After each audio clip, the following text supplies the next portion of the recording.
तर काय होतं, पानांची प्रकाश संश्लेषणाची क्षमता कमी होते.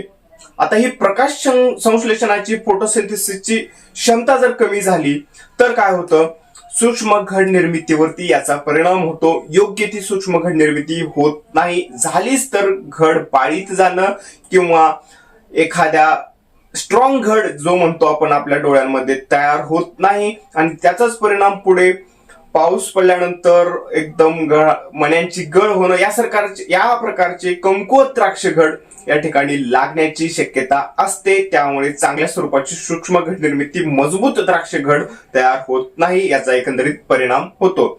एकूणच काय तर उत्पादनात घट येते, शेतकऱ्यांचं मोठं नुकसान होतं. त्यामुळे वेळीच उपाय करणं गरजेचं आहे. तर आता हे उपाय कोणते आहेत यावरती आपण चर्चा करूया. पहिला जो उपाय आहे यामध्ये मातीची तपासणी आणि खत व्यवस्थापन. हो, मी वारंवार माझ्या प्रत्येक व्हिडिओमध्ये सांगत असतो, माती